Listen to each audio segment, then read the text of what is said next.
আমি হইলাম পরাক্রমশালী এবং আমি হইলাম পরম ক্ষমাশীল। দুনিয়ার ভিতরে যা তোমরা করেছো, হয়তো গুনার কাজগুলো করেছো, ভুল হয়ে গেছে, গুনাহ হয়ে গেছে, আমি আল্লাহর কাছে তুমি ক্ষমা চাও। আমি আল্লাহ রব্বুল আলামিন তোমার জীবনের সমস্ত গুনাহগুলো মাফ করে দেব। আল্লাহ রব্বুল আলামিন বলেন, ইন্নাল্লাযীনা ইয়াখশাউনা রাব্বাহুম বিল গায়বি লাহুম মাগফিরাতুন ওয়া আজরুন কাবীর। আল্লাহু আকবার। আল্লাহ রাব্বুল আলামিন বলেন, নিশ্চয় যারা আমি আল্লাহকে না দেখে যারা ভয় করবে, ওই সমস্ত মানুষের জন্য দুইটা পুরস্কার আমি আল্লাহ রেখেছি। যারা আমি আল্লাহকে দেখে নাই, এরপরেও ভয় করবে, ভয় করে নামাজ ছাড়বে না, ভয় করে রোজা ছাড়বে না, ভয় করে মিথ্যা বলবে না, ভয় করে মানুষের উপরে জুলুম করবে না, ভয় করে মানুষের উপরে গীবত করবে না, আল্লাহকে ভয় করে কারো উপরে অন্যায় অবিচার করবে না, ব্যভিচার করবে না। আল্লাহ রাব্বুল আলামিন বলেন, তাদের জন্য দুইটা পুরস্কার আমি আল্লাহ রেখেছি। এক নাম্বার পুরস্কার হলো লাহুম মাগফিরাতুন ওয়া আজরুন কাবীর। আল্লাহ বলেন, এক নাম্বার পুরস্কার হলো লাহুম মাগফিরাহ, তাদের জন্য রয়েছে ক্ষমা, আমি আল্লাহর পক্ষ থেকে তাদের জন্য ক্ষমা রয়েছে। দুই নাম্বার পুরস্কার হলো ওয়া আজরুন কাবীর, অত্যন্ত বড় পুরস্কার রয়েছে। কতক মুফাসসিরিন কিরামগণ বলেন, এটার দ্বারা উদ্দেশ্য হলো জান্নাত। আল্লাহ রাব্বুল আলামিন সবচাইতে বড় পুরস্কার তাদের জন্য জান্নাত দিবেন। জোরে কোন সুবহানাল্লাহ। আমার বন্ধুগণ, সেই জন্য মনোযোগ দিয়ে শুনবেন, আল্লাহকে ভয় করতে হবে না দেখে। আল্লাহকে তো আমরা দেখতে পাই না, কিন্তু আমরা আল্লাহ রাব্বুল আলামিনকে ভয় করি না। ভয় না করার কারণে আমরা দুনিয়ার ভিতরে দুই নাম্বারই করতে ওস্তাদ। কথা কোন ঠিক কিনা?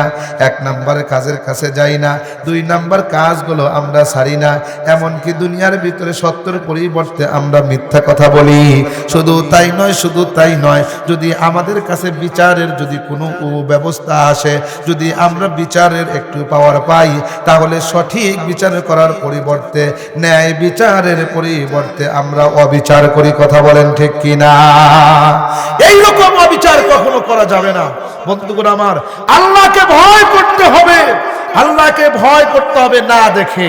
আমরা আল্লাহকে দেখি নাই, কিন্তু সর্বদা কাজের ভিতরে চিন্তা করতে হবে, আমি যে গুনার কাজটা করতেছি, দুনিয়ার মানুষকে ফাঁকি দিতে পারলাম, কিন্তু একজনকে তো ফাঁকি দেওয়া যাবে না। তিনি কে?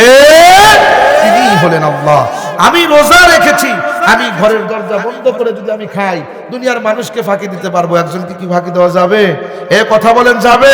যাবে না। আমি যদি পানির নিচে গিয়ে পানি খাই, দুনিয়ার কেউ দেখলো না, কিন্তু একজনকে দেখেন, তিনি কে? তিনি হলেন আল্লাহ।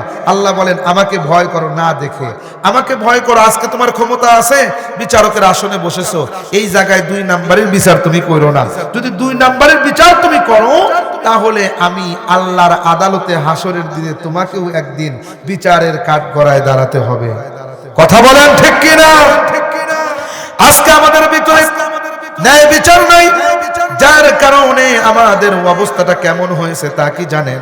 বন্ধুগণ আমার, আমরা কি করি? বিচারের ভিতরে আপনজনের বেলায় এক বিচার এবং পরের বেলায় অন্য বিচার, গরিবের বেলায় এক বিচার, ধনীর বেলায় অন্য বিচার, নিজের সন্তানের বেলায় এক বিচার, কিন্তু পরের সন্তানের বেলায় আমরা ভিন্ন ধরনের বিচার করি। কথা বলেন ঠিক কিনা? কিন্তু ইসলাম আমাদের এটা শিক্ষা দেয় না। ইসলাম শিক্ষা দেয়, তুমি যদি প্রকৃত মুসলমান হতে চাও, তুমি যদি এক নম্বরের ইমানদার হতে চাও, কোরআন তোমাকে ন্যায় বিচারের কথা বলেছে। আল্লাহ রাসূল হাদিসের ভিতরে বলেছেন, তোমরা ন্যায় বিচার কায়েম করো। তোমরা নিজের জন্য যেই বিচারটা করবে, অপরের জন্য সেই বিচারটা করবে। তোমরা পরের জন্য, গরিবের জন্য যেই বিচারটা করো, সেইটা নিজের জন্য করবে। অর্থাৎ তোমরা আপন পরের ভিতরে বিচারকে বিভিন্নভাবে ভিন্ন করিও না, কেননা ইসলাম সকলের জন্য আইনটা সমান করে দিয়েছেন।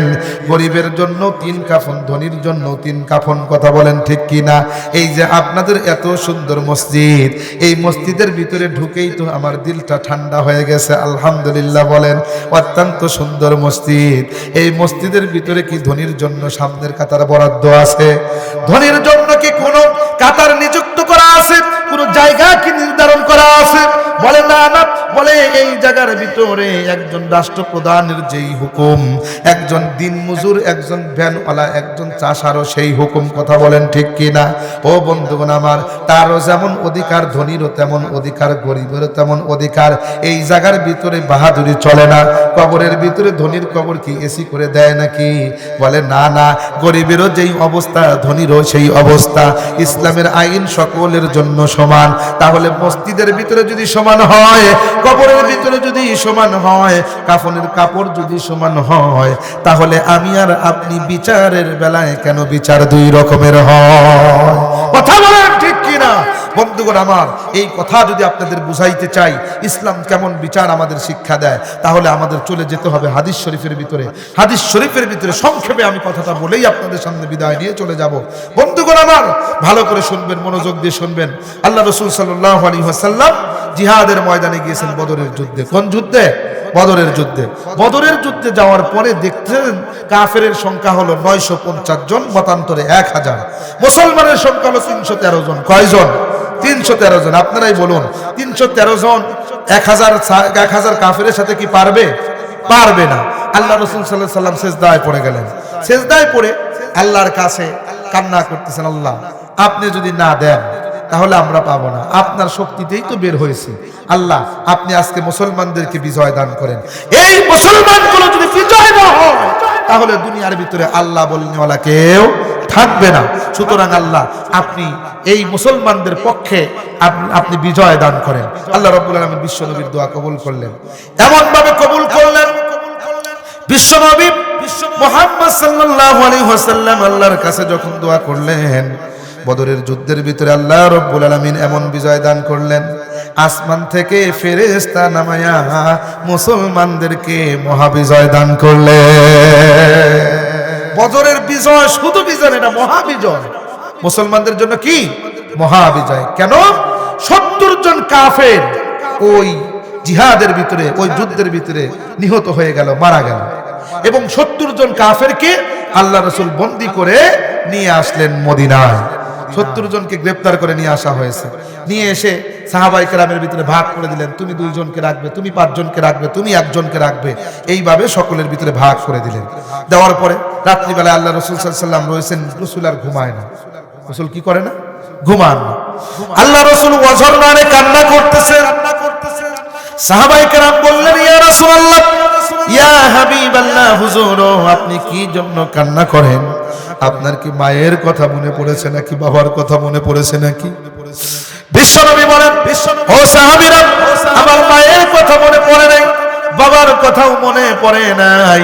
আমি এই জায়গায় আমার একজন আপনজনের জন্য কান্না করতেছি। মারহাবা জোরে কন, আর একটু জোরে কন না মারহাবা। বলে আপনজনকে? বলে সাহাবীরা, এই যুদ্ধের ভিতরে অন্য কাফেররা যেরকম ধরা পড়েছে, আমার আপন চাচা, আমার আব্বা আব্দুল্লাহ, তার আপন ভাই আমার আপন চাচা আব্বাস, তিনিও এই যুদ্ধে ধরা পড়েছে। আমার চাচা আব্বাস, তিনি তো ওই সময় মুসলমান হন নাই, পরবর্তীতে তিনি মুসলমান হয়েছিলেন। আব্বাস রাদিয়াল্লাহু তাআলা আনহু তিনি অত্যন্ত ধনাঢ্য সাহাবী ছিলেন, ধনাঢ্য ব্যক্তি ছিলেন। এত ধনী ছিলেন, কিতাবের ভিতরে লেখে আব্বাস রাদিয়াল্লাহু তাআলা আনহুর জামার বুতামটাও ছিল স্বর্ণের বুতাম। মারহাবা জোরে খান। একজন মানুষের জামার বুতাম যদি স্বর্ণের হয়, ওই লোকটা তো কখনো গরিব নয়। কথা বলেন ঠিক কিনা? এই ধনাঢ্য মানুষ যখন এই যুদ্ধের ভিতরে বন্দী হয়ে জেলখানার ভিতরে রয়েছেন, আব্বাস রাদিয়াল্লাহু তাআলা আনহু কান্না করতেছেন, সহ্য করতে পারতেছেন না, চেঁচামেচি করতেছেন, কান্না করতেছেন। আল্লাহর রাসূলের আপন চাচা হওয়ার কারণে বিশ্ব নবী তিনিও পাশের রুমের ভিতর থেকে কান্না করতেছেন। নবীকে এইবার সাহাবায়ে কেরাম বললেন, ইয়া রাসূলুল্লাহ, ইয়া হাবিবাল্লাহ, হুজুর, যেহেতু আপনার চাচা কান্না করতেছে, যার কারণে আপনার ঘুম আসতেছে না, আপনিও তো কষ্ট পাচ্ছেন, কান্না করতেছেন, তাহলে আপনার চাচাকে কি একটু মুক্তি দেওয়া যায় না? আল্লাহ রাসূল বললেন, সাহাবীরা, কি কথাটা তুমি বললা? তোমরা কি জন্য এই কথাটা বললা? সে আমার চাচা হতে পারে, কিন্তু সে তো আমার বাড়িতে মেহমান হয়ে আসে নাই, দাওয়াত খাওয়ার জন্য তো আসে নাই, এমনি ভাবে তো বেড়াইতে আসে নাই, যুদ্ধের ময়দানে গ্রেফতার হয়ে বন্দী হয়ে সে এসেছে। কথা বলুন ঠিক কি না? সে যেমন একজন আসামি, আরো যে 69 জনকে ধরা হয়েছে তারাও তো আসামি। সুতরাং আমার কাছে আমার চাচার যেমন দয়া আছে, আমার চাচার জন্য যেমন মায়া আছে, দরদ আছে, অন্য অন্য বন্দীরা যেমন বন্দী হয়েছে তাদের জন্য তাদের আত্মীয়রও তো মায়া আছে। কথা বলেন ঠিক কি না? এটা যেমন আমার চাচা অনুরূপ ভাবে যারা বন্দী হয়েছে তারাও তো কোনো মুসলমানের চাচা, কারো ভাই, কারো বাবা, কারো সন্তান। সুতরাং আমার চাচার জন্য আমি এক বিচার করব আর তাদের জন্য ভিন্ন বিচার করব, এইটা কখনো হতে পারে না। সুতরাং ইসলাম সকলকে ন্যায় বিচার শিক্ষা দেয়, ইসলাম কখনো অবিচার শিক্ষা দেয় না। আল্লাহ রাসূল বললেন, এইরকম স্বজন প্রীতি আমি করতে পারবো না, সুতরাং আব্বাসকে আপন অবস্থায় রেখে দাও। সেই অবস্থায় রেখে দেওয়া হলো।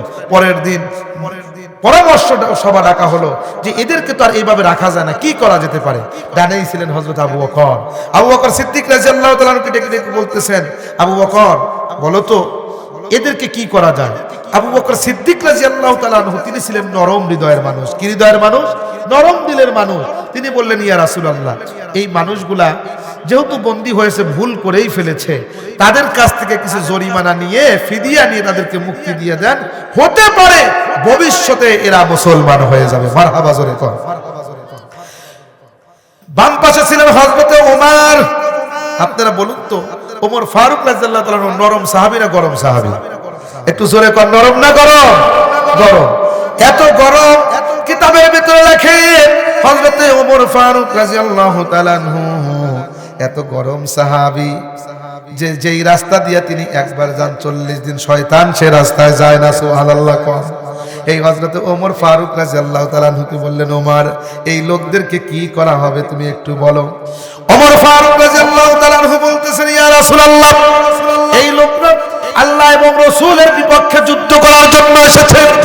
এই কাফিররা ইসলামের বিপক্ষে যুদ্ধ করার জন্য এসেছে। সুতরাং এরা আল্লাহর দুশমন, এরা নবীজির দুশমন। এই সমস্ত মানুষগুলা ইসলামের দুশমন।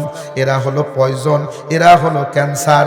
ডাস্টবিন থেকে সর্বদা দুর্গন্ধেও পাওয়া যায়, ময়লা আবর্জনার দুর্গন্ধ পাওয়া যায়, কখনো আতরের সুঘ্রাণ পাওয়া যায় না।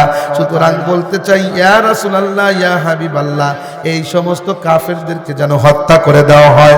এমন ভাবে হত্যা করবে, যার যার নিকট আত্মীয় সে তাকে হত্যা করবে। আমার নিকট আত্মীয়কে আমি হত্যা করব। যা যে মুসলমান হয়েছে বাবা, তার ছেলে যদি বন্দী হয়ে থাকে, বাবা ছেলেকে হত্যা করবে, ছেলে বাবাকে হত্যা করবে। এমনকি আপনি আপনার চাচা আব্বাসকে নিজে হত্যা করবেন। ও বন্ধুগণ আমার, আল্লাহর রাসূল সাল্লাল্লাহু আলাইহি ওয়াসাল্লাম শোনার পরে বললেন, ওমর, তোমাকে আল্লাহ রাব্বুল আলামিন তোমার অন্তরটাই এত কঠিন করে বানাইছে, তোমার দিলে কি কারো জন্য কোনো মায়া নাই? ও বন্ধুগণ আমার, ওমর ফারুক রাদিয়াল্লাহু তাআলা আনহুর এই মতটা এত বড় মত ছিল। পরবর্তীতে আপনারা শুনতে পাবেন। আমি সংক্ষেপে এই কথাটা এই জন্য বলতেছি, বন্ধুগণ আমার, ওমর ফারুক রাদিয়াল্লাহু তাআলা আনহু যেই মতটা দিয়েছিলেন, পরবর্তীতে নবী জেনেছিলেন আমার আল্লাহ রাব্বুল আলামিন ওমরের মতটাই পছন্দ করেছিলেন। জোরে কোন সুবহানাল্লাহ। এটা পরে নবী জানছেন, কিন্তু আল্লাহ পাক ওমরকে বললেন, ওমর, তোমার দিলটা এত কঠিন।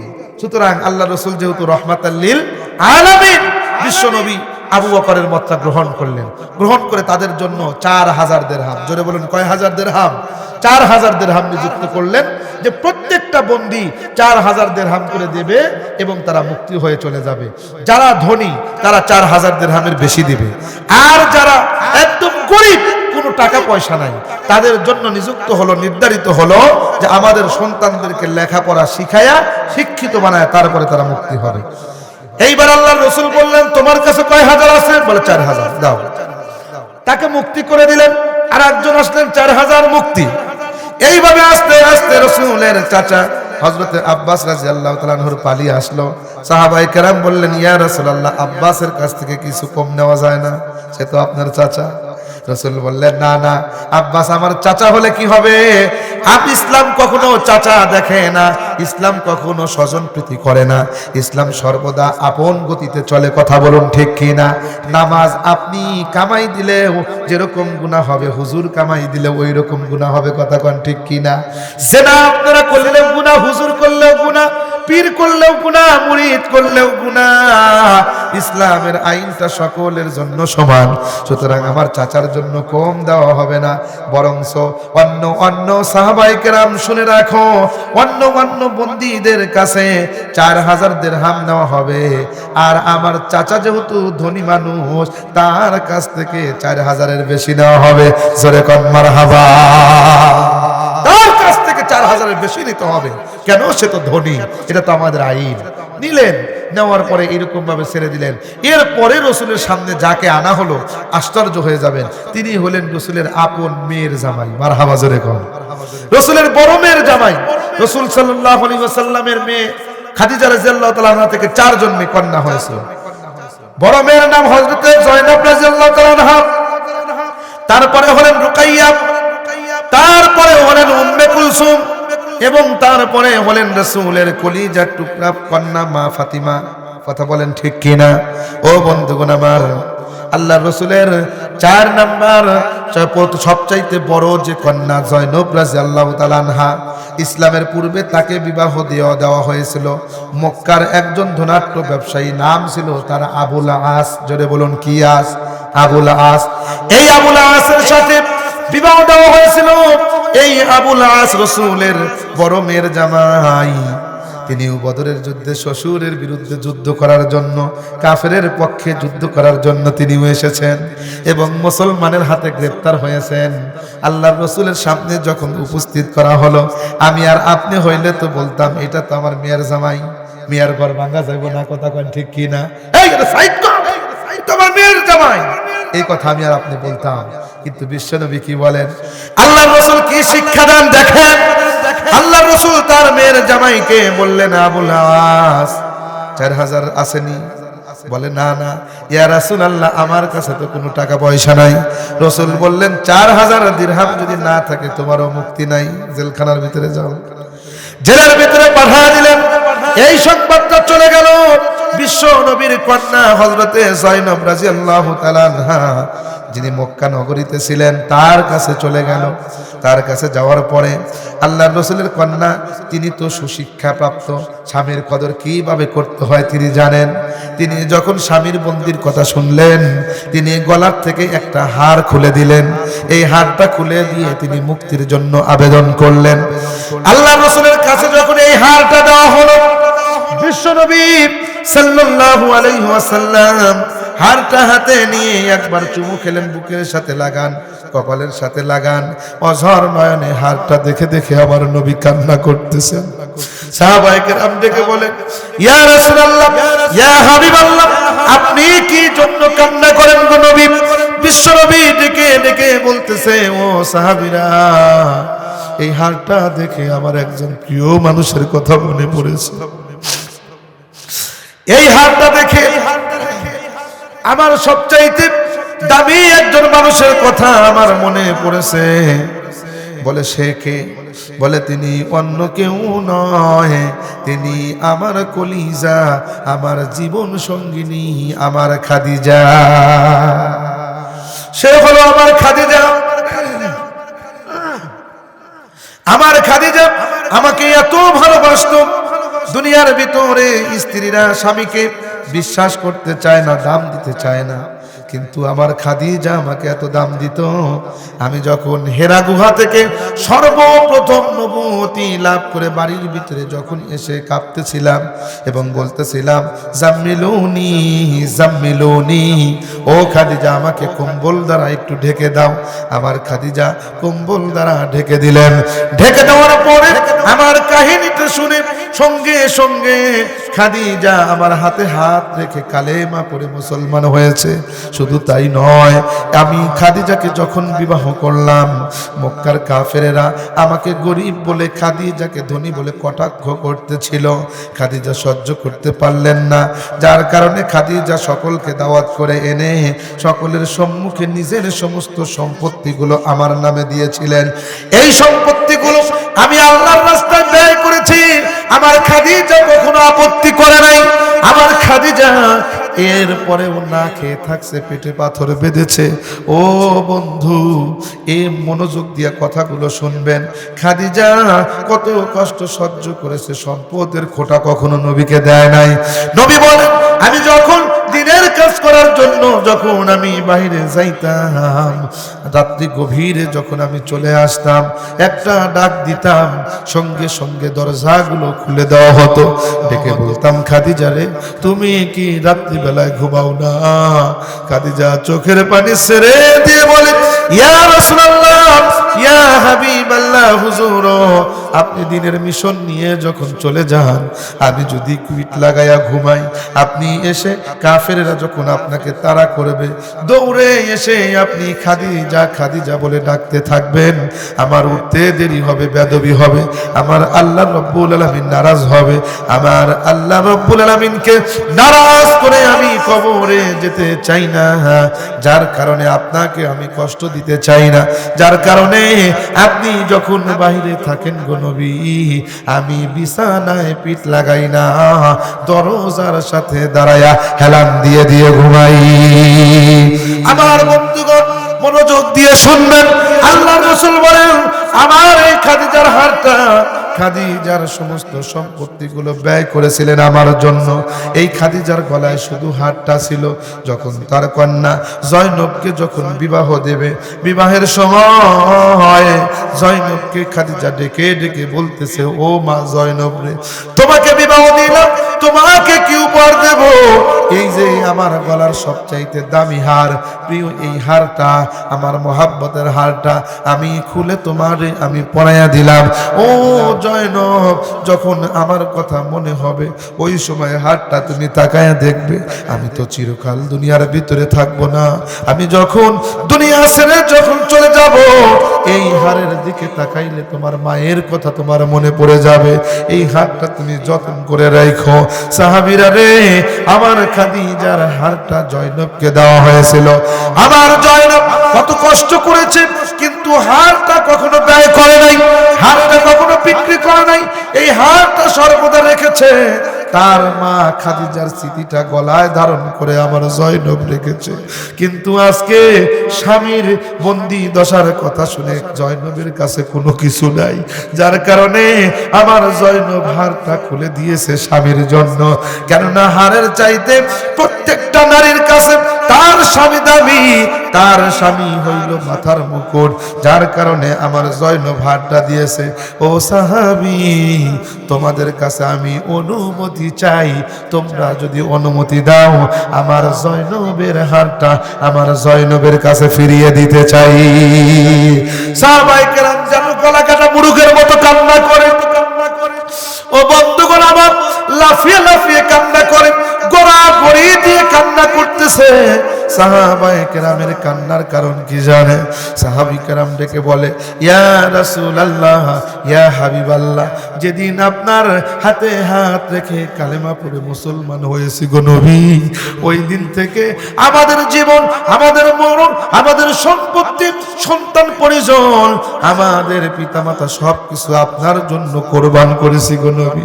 নবী গো, হিজরত যখন করতেছিলাম আমাদের সম্পদ কাফেরেরা আনতে দেয় নাই, স্ত্রীকে আটকা দিয়েছে, আমাদের সন্তান সন্ততিদেরকে আটকা দিয়েছে, এরপরেও আমাদেরকে কেউ আটকায় রাখতে পারে নাই।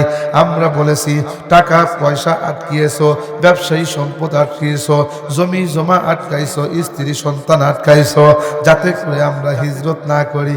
ও কাফেরেরা রে, তোমরা জানো না আমরা বিশ্ব নবীকে কতটুকু ভালোবাসি। বিশ্ব নবীকে সমস্ত জিনিসের চাইতে শুধু নয়, আমাদের জীবনের চাইতে হাজার গুণ বেশি ভালোবাসি। ইয়া রাসূলুল্লাহ, ইয়া হাবিবাল্লাহ হুজুর, আপনি শুধু হারটা কেন, সমস্ত সম্পত্তিগুলো, সমস্ত মালগুলো যদি আপনি জয়নবকে দিয়ে দেন আমরা খুশি হব, কেউ না করব না। আপনি কি জন্য অনুমতি নেন? আপনি তো আমাদের সরদার, শুধু আমাদের সরদার নন, আপনি সমস্ত নবী রাসূলের সরদার। জোরে কোন সুবহানাল্লাহ। সাইয়্যিদুল কাউনাইন খতমুল মুরসালিন, সাইয়্যিদুল কাউনাইন খতমুল মুরসালিন, আখির আমদ বুয়াদ ফখরুল আউয়ালিন। ইয়া রাসূলুল্লাহ, আপনি সমস্ত নবী রাসূলের সরদার, আপনি আমাদের সরদার, আপনি সমস্ত কিছু যদি দিয়ে দেন আমরা না তো দূরের কথা আমরা আনন্দিত হব। কি জন্য আপনি আমাদের কাছে অনুমতি নেন? বিশ্বনবী এইবার ডেকে বলে, ও সাহাবীরা রে, আমি তো তোমাদের নেতা, ঠিক আছে, এই মুহূর্তে যদি আমার জয়নবের হারটা যদি আমি জয়নবকে তোমাদের অনুমতি ছাড়া যদি ফিরিয়ে দেই তাহলে কি হবে জানো? এই হারের ভিতরে বাইতুল মালের হক আছে, এই মাহারের ভিতরে তোমাদের প্রত্যেকটা সাহাবীর হক আছে গো, তোমাদের হকগুলো রয়েছে। আমি যদি তোমাদের অনুমতি ছাড়া দিয়ে দেই তাহলে তোমাদের হকগুলো নষ্ট হয়ে যাবে।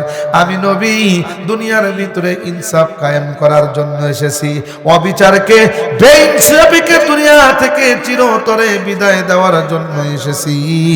আমি নবী জানাইয়া দিতে চাই আমি দুনিয়ার ভিতরে ইনসাফ কায়েম করার জন্য এসেছি। জোরে কোন সুবহানাল্লাহ। যার কারণে ছোট্ট থেকে আমার নবীকে আমার আল্লাহ রাব্বুল আলামিন এই ট্রেনিংটা দিয়েছেন। মা হালিমাতু সাদিয়া বলেন, যখন ছোট্ট মুহাম্মদকে তার মা আমিনার কাছ থেকে যখন আমি নিয়ে আসলাম দুগ্ধ পান করানোর জন্য, মা রাসূলের দুধ মা হালিমা সে বলেন, আমি যখন নিয়ে আসলাম আমার ওই সময় একটা কোলে সন্তান ছিল, নাম ছিল তার আব্দুল্লাহ। আমার আব্দুল্লাহ আমার বাম স্তনের দুগ্ধ পান করত, আর এই মুহাম্মদ আমার ডান স্তনের দুগ্ধটা পান করত। কিন্তু কখনো এমন দেখি নাই আমার মুহাম্মদ বাম স্তনের দুধটা পান করছে, এমন কখনো দেখি নাই। ওই সময় থেকেই বুঝেছি এই মুহাম্মদ তিনি ডান স্তনের দুগ্ধ পান করে, বাম স্তনের দুগ্ধ পান করেন না। এর কারণ কি? নবীকে জিজ্ঞাসা করা হলে নবী বলেন, ওই বাম স্তনটা আমার ছোট্ট ভাই, আমার দুধ ভাই আব্দুল্লাহর হক ছিল, আমি তার হকটা নষ্ট করতে পারবো না, সুতরাং আমার হক আমি পান করেছি, আমার ভাইয়ের হকটা ছেড়ে দিয়েছি। আল্লাহ যেহেতু আমার মাধ্যমে দুনিয়ার মধ্যে ন্যায় বিচার প্রতিষ্ঠা করবেন, অন্যায় জুলুম বেইনসাফির অন্ধকার দূর করবেন, যার কারণে আমার আল্লাহ রব্বুল আলামিন ছোট থেকে আমাকে ন্যায় পরায়ণতা শিক্ষা দিয়েছে। আমার বন্ধুগণ, সেই জন্য আপনাদেরকে বলতে চাই, আল্লাহ রাব্বুল আলামিন সে কথাটাই বলেন, ইন্নাল্লাযীনা ইয়াখশাউনা রাব্বাহুম বিল গায়বি লাহুম মাগফিরাতুন ওয়া আজরুন কাবীর। আল্লাহ রাব্বুল আলামিন বলেন, নিশ্চয় যারা আল্লাহ রাব্বুল আলামিনকে না দেখে ভয় করবে, যারা আল্লাহকে ভয় করবে, ভয় করে ন্যায় বিচার প্রতিষ্ঠা করবে, সত্যের উপরে থাকবে, মিথ্যার উপরে থাকবে না, অন্যায় অবিচার করবে না, জুলুম করবে না, দুনিয়ার ভিতরে নামাজ বাদ দিবে না, রোজা বাদ দিবে না, হকের উপরে থাকবে, আমার আল্লাহকে সর্বদা ভয় করবে, আমার আল্লাহ রব্বুল আলামিন বলেন লাহুম মাগফিরা, তাদের জন্য রয়েছে দুইটা পুরস্কার। এক নাম্বার হলো ক্ষমা। দুনিয়ার ভিতরে চলতে গেলে বান্দার ভুল হয়, দুনিয়ার ভিতরে চলতে গেলে বান্দার গুনাহ হয়। ওই বান্দা দুনিয়া গুনাহ করলে কি হবে? আমার কাছে যখন তওবা করবে আমি আল্লাহ রাব্বুল আলামিন তার তওবা কবুল করে তাকে maaf করে দেব। দুই নাম্বার হলো আজরুন কাবীর, মহা পুরস্কার আমি আল্লাহ দান করব। মহা প্রতিদান দেব, সেটা হলো জান্নাত। ও বন্ধুগণ আমার, আসুন আমরা দুনিয়ার ভিতরে ন্যায় বিচার আমরা প্রতিষ্ঠা করি। বন্ধুরে, ন্যায় বিচার প্রতিষ্ঠা করতে হলে আমাদের চলতে হবে কিভাবে? কখনো অন্যায় কথা বলা যাবে না।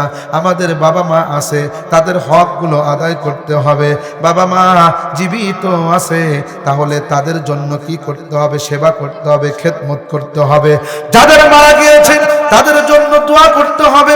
রব্বির হামহুমা কামা রব্বায়ানি সগীরা। আল্লাহু আকবার। আল্লাহ তাআলা আপনি যেরকম ভাবে